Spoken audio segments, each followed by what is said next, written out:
When it comes to mental illness and its exploration in comics, there are two paths we can go down. One is the darker path, the struggle of the supervillain, which ultimately leads to an exploration of what mental illness can do when it is left to run rampant, when it is unrecognized, untreated, and when you admit defeat to illness. The path of the superhero is usually a bit brighter, but often still pretty bleak. It allows us to examine not the moments of surrender when it comes to our exploration of mental illness, but the moments of struggle, of battle. In some cases our heroes win out, and for some heroes their battle seems to be continuously ongoing. Today we're going to take a look at some of these heroes as we count down our top 10 Marvel superheroes with mental illness. Marvel is a comic book company who has been known for the complexity of their characters, which often gives them an intense sense of realness in a world otherwise fraught with fiction, such as alien invasions and magic. What are some of your favorite heroes in the Marvel-verse, and what do you like about them? What do they struggle with that you find relatable or human? Let us know in the comments below. But before you do,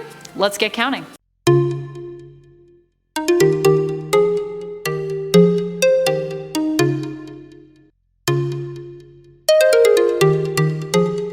Number 10. Captain Ultra. Phobias are not explicitly considered a mental illness or a mental disorder. We are all human, we all have fears, and often our fears are good. They help us survive almost as a byproduct of self-preservation. However, these phobias can cause you to have an anxiety disorder if they are severe, like with Captain Ultra, a superhero who literally cannot perform if he is exposed to flames. And I'm not talking giant, terrifying flames either. When we first see him in the comics, he faints at the sight of someone lighting a cigarette. A phobia that severe requires treatment. Captain Ultra wisely does seek treatment, and with the help of Doc Samson, another hero who also happens to be a psychologist with a PhD in psychology, is cured of his fear of fire. Number 9. She-Hulk. Addiction is a dangerous illness. It can consume you and cause you to change your perception of yourself. You go from being a well-rounded person with many interests to an addict, seeking out one thing and one thing only. Addiction can take over your life and cause you to become alienated from others, lose your friends and your family. When you love something so much as you do when you are experiencing addiction, there is nothing you won't give up for that thing. For She-Hulk, that addiction comes in the form of her powers. She won't give them up for anyone. In fact, She-Hulk becomes so addicted to her powers that she also has an identity crisis, wrestling with the perception of herself. She once made a pros and cons style list when it came to her, Jennifer Walters, the lawyer, versus her superpowered She-Hulk self. Ultimately, she has come to terms with the fact that She-Hulk is just a part of who she is, almost surrendering to her addiction, unable to separate her own identity from it. Unfortunately for Jen, this continues to lead her to wrestle with the way others see her. When she starts a romance with Thor, she ponders if he just wants to be with her because of She-Hulk, or if he really loves her. Obviously, she still has some work to do. Number 8. Daredevil. One of the best iterations of depression I have yet to see displayed in the comics comes to us from Matt Murdock. Depression is an illness that can make you feel as though just breathing is exhausting. Just existing feels laborious. It is an illness that Matt has dealt with almost his whole life, and unsurprisingly so. This is a character who has lost multiple loves, both Karen Page and Elektra being murdered by his nemesis, Bullseye. He also lost everything when Kingpin went after him. He lost his home, his reputation, and the secret of his true identity. Beyond that, his mother has also suffered from PPD, postpartum depression. Still, they keep his depression grounded in reality in the comics, and show that Matt refuses to give in to it, working very hard every time he feels trapped in his illness, which he likens to a demon. Number 7. Jessica Jones. After having her mind controlled by the Purple Man, aka Kilgrave, Jessica suffers from severe post-traumatic stress disorder. In the series Alias, we see her character struggling to deal with what happened to her. Jessica has been so severely traumatized by the action she was forced into that she feels as though she lost a part of herself. The lines between her own feelings and choices and what Kilgrave had her do become blurred to her, and she feels as though she is constantly questioning her own decisions as a result. Is this something I actually want to do for myself? Did Kilgrave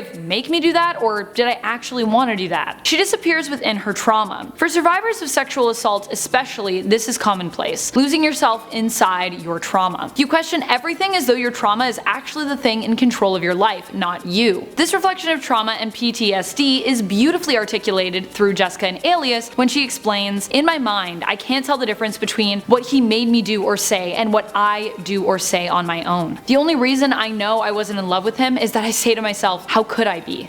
I hate him. That's it. That's what my sanity is holding on to.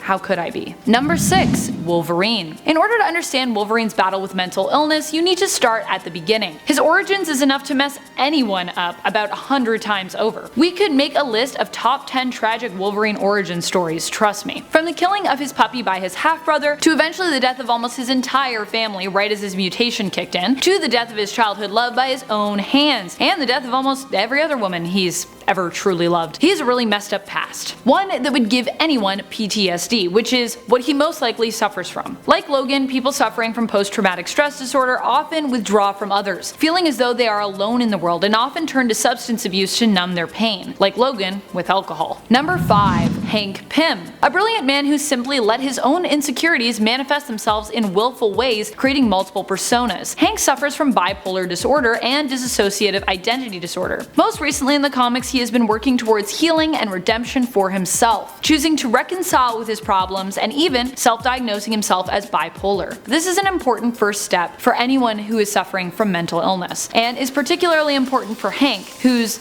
illness, when it ran rampant, made him into an almost villain as Yellow Jacket, and was not even something he could understand at the time. He expressed remorse for his actions, but would continue to let his illness get the best of him while unable to recognize what was causing this change within him. Recognizing that you have a problem and addressing its source is one of the most meaningful steps you can take when it comes to overcoming your illness. Number 4. Scarlet Witch. Wanda's issues stem from an interpretation by Brian Michael Bendis on how powers this strong could affect someone like her. He was the writer behind the Dissembled storyline, where we really first saw a glimpse into Scarlet Witch's seemingly fragile mental state. Scarlet Witch experiences a psychotic break based around a seemingly insignificant comment about her children, but this is also in the face of everything she has experienced in her entire life. Whatever origin story you choose for Wanda and her brother, they always seem to have grown up poor, hungry, and usually cold. This manifested in Wanda in terms of her seeking love and approval from others, and in looking for someone to take care of her emotionally and help her to feel worthy of love. She continues to pursue this in the comics as an adult, and while she has never been diagnosed with any specific illness, it has been shown that her lack of self-worth has often led to her being overprotective of others, worried that she'll make a mistake and cause them harm. It has also led to her being depressed, as we find out when we discover that Wanda is actually on antidepressants. The sad thing is, while Wanda works to get better in the comics, her story illustrates the lack of responsibility on anyone else's part to help her. The people around her who are supposed to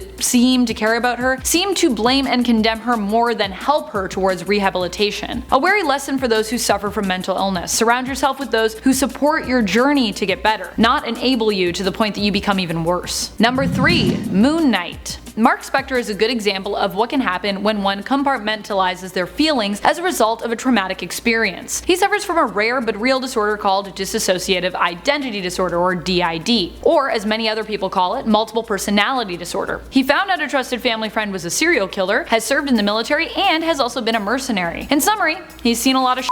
Mark deals with his fears and trauma by hiding in alternate personas. He has a slew of them, in fact, and even goes so far as to live in them long term sometimes. He has also been seen adopting fellow superheroes personas and calling on them in times of need when he feels inadequate, weak, or afraid of what he has to face. Eventually, Mark is forced to reconcile with the fact that Khonshu may even be a delusion, something he has created to help mask his problems and help him avoid dealing with the reality of his mental illness. Number 2. Deadpool. Wade Wilson often acknowledges his own mental instability in the comics. He is a man who suffers from a slew of different issues. He has often been presented as suffering from schizophrenia and bipolar disorder. He's experienced psychotic breaks, PTSD, depression, and addiction. He's basically Marvel's main poster boy for superhero mental illness. The part where this kind of goes sideways for us as the audience is that Deadpool is almost a characterization of mental illness, or a stereotype of mental illness, making him not a great spokesperson for his issues, but a great example of how hard it is to deal with your illness when you can't seem to see it. And it is this inability to reconcile with his problems that probably makes him lean more towards the anti-hero than the outright hero. If you want to explore the long list of Wade's mental health issues more, check out Fool Killer issue 4, which shows him visiting Greg Salinger for a therapy session. Number 1. Sentry. Another hero who embodies the struggle between light and dark, much like Wade Wilson but more serious. Robert Reynolds is both the Sentry and the Void. The Void is like an alternate dark persona of Reynolds, a villain who who's capable of destroying Asgard single-handedly and tearing Ares, god of war, apart. The Void became a personality of Robert immediately after he transformed and accidentally destroyed the lab he'd broken into and everything and everyone in it. Not wanting to face this dark part of himself, it created a split persona in Robert, and created the alternate dark persona, the Void. This form of dissociative identity disorder stands to represent exactly the importance of therapy in regards to helping you reconcile with your darker side, and not letting it consume you. The Sentry is the epitome of a hero who wrestles with fully accepting himself and forgiving himself, and as such this makes him one of the most tragic and also the most real. Thank you so much for watching, Nerd Squad. I hope you found this list as enlightening to hear as I found it enlightening to write. Mental illness remains a huge issue, not just for our favorite Marvel heroes in the comics, but for many real-life readers of comics every day. And remember,